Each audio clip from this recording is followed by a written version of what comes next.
Hello everyone, स्वागत है आपका आपके अपने चैनल रैंक अप 360 में। और जैसा कि रैंक अप ने वादा किया था, एक टॉपिक खत्म होने के बाद प्रश्न अभ्यास के लिए लाए जाएंगे।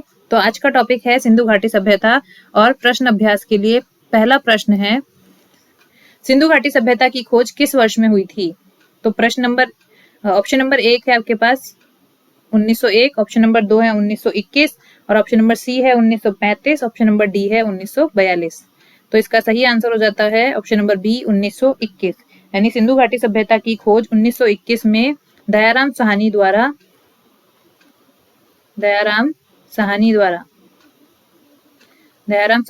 की गई थी। और किसके नेतृत्व में? जॉन मार्शल के नेतृत्व में। चलिए बढ़ते हैं आगे प्रश्न नंबर 2 की ओर। प्रश्न नंबर 2 है, हड़प्पा स्थल की खोज किसने की थी? तो ऑप्शन नंबर ए है दयाराम साहनी, बी है Rakhaldas Banerjee, option number C है जॉन मार्शल और ऑप्शन नंबर डी है कनिंघम। तो इसका सही आंसर हो जाता है दयाराम साहनी द्वारा। दयाराम साहनी ने 1921 में हड़प्पा स्थल की खोज की थी। किसके नेतृत्व में? जॉन मार्शल के नेतृत्व में। प्रश्न नंबर 3 है, मोहनजोदड़ो का अर्थ क्या है? ऑप्शन नंबर ए है मृतकों का टीला, ऑप्शन नंबर बी है देवताओं का नगर, ऑप्शन नंबर सी है व्यापारिक नगर, ऑप्शन नंबर डी है पुराना गांव। तो इसका सही आंसर हो जाता है ऑप्शन नंबर ए, मृतकों का टीला। यानी कि मोहनजोदड़ो का सही अर्थ क्या है? मृतकों का टीला।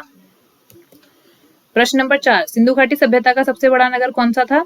ऑप्शन नंबर ए है हड़प्पा, ऑप्शन नंबर बी है धौलावीरा, ऑप्शन नंबर सी है राखीगढ़ी, ऑप्शन नंबर डी है मोहनजोदड़ो। तो सबसे बड़ा नगर पूछा है, तो इसका आंसर हो जाता है option number D, Mohenjodaro. Sindhu घाटी सभ्यता का सबसे बड़ा नगर कौन सा है? मोहनजोदड़ो। चलिए बढ़ते हैं आगे। किस स्थल से गोदी यानी डॉकयार्ड के प्रमाण मिले हैं? डॉकयार्ड यानी कि होता है आपका बंदरगाह।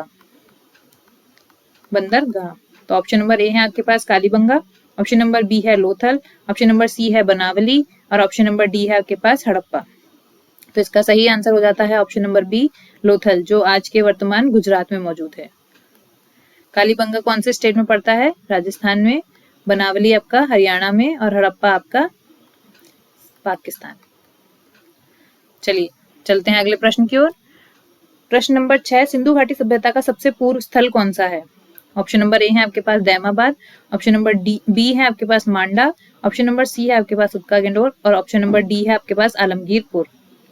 तो उसने पूछा है सबसे पूर्वी स्थल। अगर आपने वीडियो देखा है तो उसमें हमने इस तरीके से एक फिगर बनाया था इन छोरों को याद करने के लिए। सबसे उत्तरी छोर कौन सा है सिंधु घाटी सभ्यता का? सबसे उत्तरी छोर है आपका मांडा, सबसे दक्षिणी छोर है आपका दैमाबाद, पूर्वी छोर है आपका आलमगीरपुर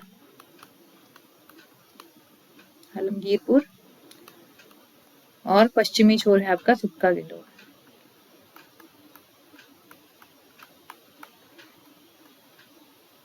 तो इसने हमसे क्या पूछा है? सबसे पूर्वी स्थल। तो सबसे पूर्वी स्थल कौन सा है? आलमगीरपुर। तो कौन सा ऑप्शन सही हो जाता है? ऑप्शन नंबर डी हो जाता है आपका सही, जो कि है उत्तर प्रदेश में। कौन सी नदी के तट पर? हिंडन नदी के तट पर। हिंडन नदी के तट पर।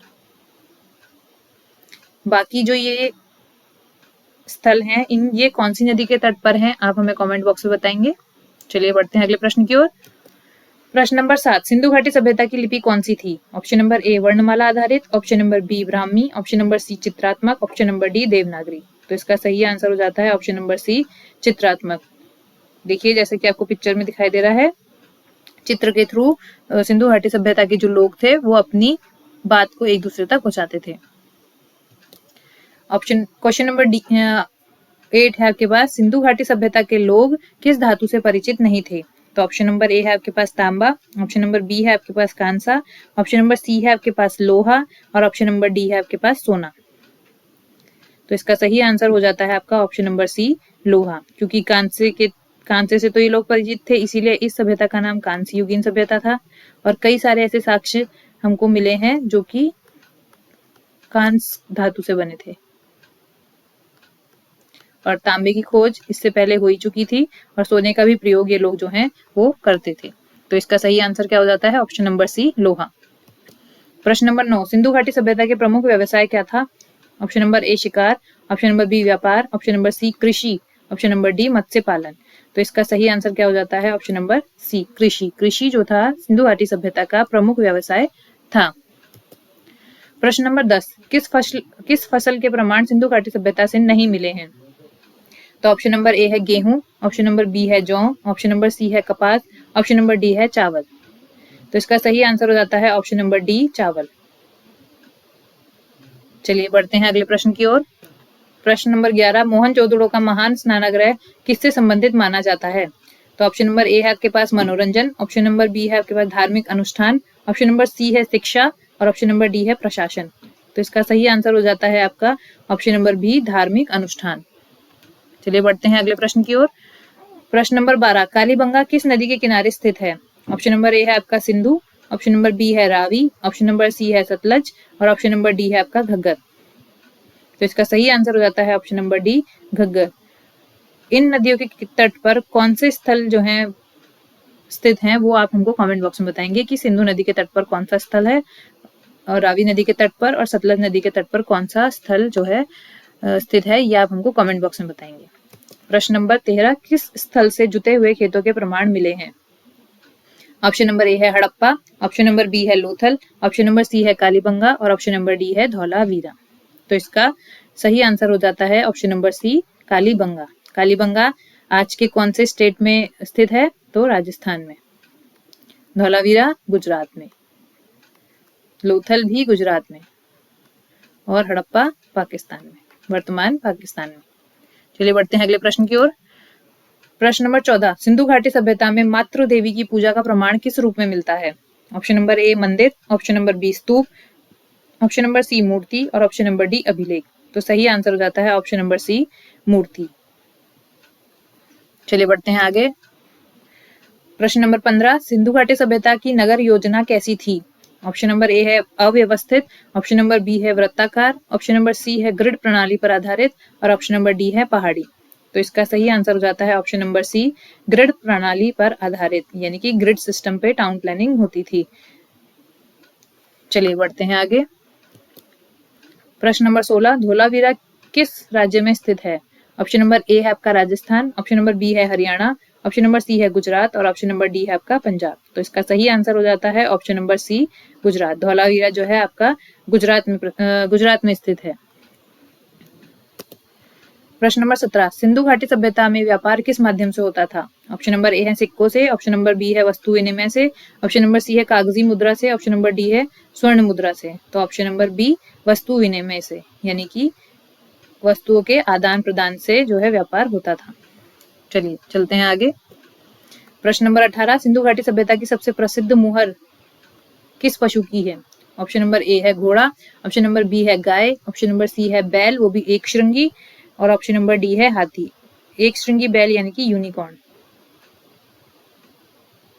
तो बताइए, तो इसका सही आंसर हो जाता है आपका ऑप्शन नंबर सी, बैल, वो भी एक श्रृंगी।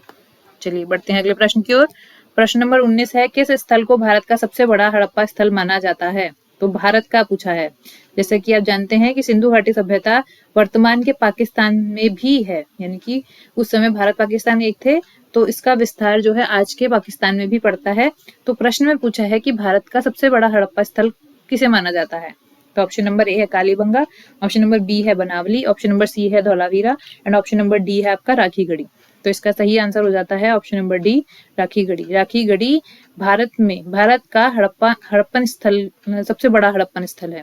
और अगर पूरे हड़प्पन स्थल की बात करें तो मोहनजोदड़ो जो है वो सबसे बड़ा स्थल है, जो कि पाकिस्तान में है। चलिए प्रश्न नंबर 20, सिंधु घाटी सभ्यता का प्रमुख बंदरगाह नगर कौन सा था? तो ऑप्शन नंबर ए है आपके पास हड़प्पा, ऑप्शन नंबर बी है धौलावीरा, ऑप्शन नंबर सी है लोथल, ऑप्शन नंबर डी है कालीबंगा। तो सबसे प्रमुख बंदरगाह नगर कौन सा है आपका? लोथल, जो कि कहां पर है? गुजरात में। चलिए बढ़ते हैं आगे। प्रश्न नंबर 21, सिंधु घाटी सभ्यता की जल निकासी व्यवस्था कैसी थी? ए साधारण, बी अविकसित और सी अत्यंत विकसित और डी नहीं थी। तो इसका आंसर हो जाएगा ऑप्शन नंबर सी, अत्यंत विकसित। प्रश्न नंबर 22, सिंधु घाटी सभ्यता में प्रयुक्त मुख्य निर्माण सामग्री क्या थी? ऑप्शन नंबर ए पत्थर, ऑप्शन नंबर बी लकड़ी, ऑप्शन नंबर सी पकी हुई ईंटें और ऑप्शन नंबर डी कच्ची मिट्टी। तो इसका आंसर हो जाता है आपका ऑप्शन नंबर सी, पकी हुई ईंट। प्रश्न नंबर 23, निम्नलिखित में से कौन सा सिंधु घाटी सभ्यता का अन्य नाम नहीं है? तो प्रश्न अगर ये सही से पढ़ा है तो पूछा है नहीं है।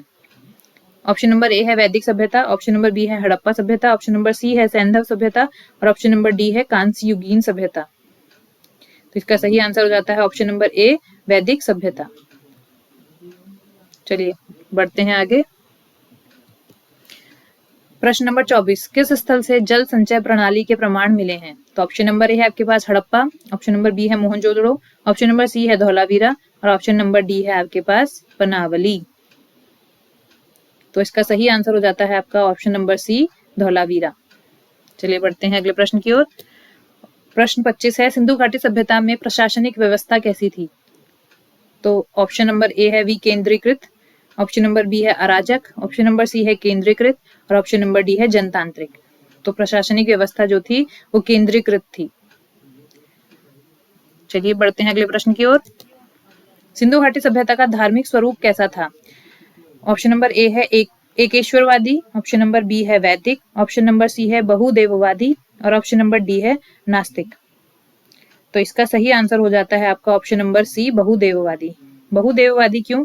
क्योंकि आपने देखा या आपने पिछली वीडियो में पढ़ा था कि जो सिंधु घाटी सभ्यता के लोग थे वो प्रकृति में बहुत ज्यादा मानते थे। सबसे पहले वो प्रकृति की पूजा करते थे, प्रकृति की पूजा करते थे। दूसरा, वो स्त्री प्रधान समाज था तो मातृ देवी जो थी उनकी पूजा करते थे। मातृ देवी जो थी उनकी पूजा करते थे।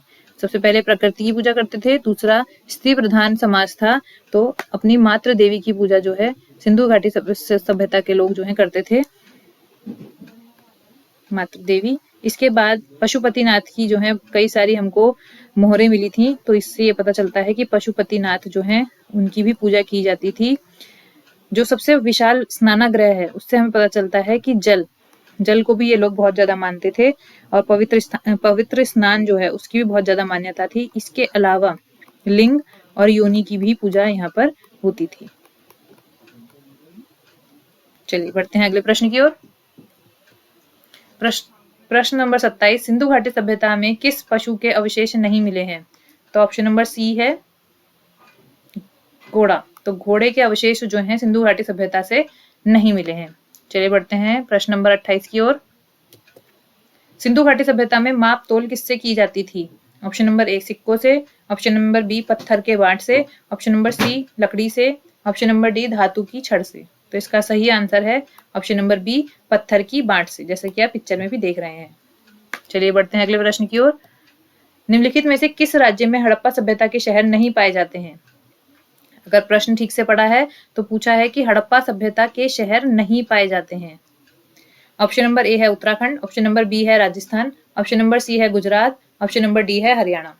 तो इसका सही आंसर हो जाता है option number A Uttarakhand. Rajasthan में कौन सा शहर पाया जाता है सिंधु घाटी सभ्यता का? तो कालीबंगा पाया जाता है। कालीबंगा किस चीज के लिए प्रसिद्ध है? कालीबंगा प्रसिद्ध है जुते हुए खेतों के लिए। ऑप्शन नंबर सी है गुजरात। गुजरात किस चीज के लिए? गुजरात में कौन सा शहर है? तो लोथल। और लोथल किस चीज के लिए प्रसिद्ध है? बंदरगाह के लिए। हरियाणा में राखीगढ़ी। राखीगढ़ी किस चीज के लिए प्रसिद्ध है? ये भारत का सबसे बड़ा सिंधु घाटी सभ्यता का शहर है। चलिए बढ़ते हैं अगले प्रश्न की ओर और ये आज की अभ्यास सेट का आखिरी प्रश्न है। सिंधु घाटी सभ्यता के पतन का प्रमुख कारण क्या माना जाता है? तो ऑप्शन नंबर ए है विदेशी आक्रमण, ऑप्शन नंबर बी है जलवायु परिवर्तन, ऑप्शन नंबर सी है भूकंप और ऑप्शन नंबर डी है महामारी। तो अलग अलग इतिहासकारों का मत अलग अलग है इस बात को लेकर कि सिंधु घाटी सभ्यता का अंत कैसे हुआ था। लेकिन अगर हम सभी मतों को एक साथ रखकर देखें तो उससे यही पता चलता है कि जलवायु परिवर्तन के कारण जो है सिंधु घाटी सभ्यता का अंत हुआ था। तो इसीलिए इस प्रश्न का सही ऑप्शन क्या हो जाता है? जलवायु परिवर्तन। तो चलिए आज की इस अभ्यास को यहीं समाप्त करते हैं। और अगर आप चाहते हैं कि हम आपके लिए इसी तरीके से अभ्यास सेट लाते रहें तो हमारे इस सेट को पसंद कीजिए, यानी लाइक कीजिए, सब्सक्राइब कीजिए और जो जो प्रश्न इस स्लाइड में पूछे हैं आपसे उनको कमेंट में आंसर कीजिए। तो चलिए आज इस स्लाइड को हम यहीं खत्म करते हैं। बहुत बहुत धन्यवाद।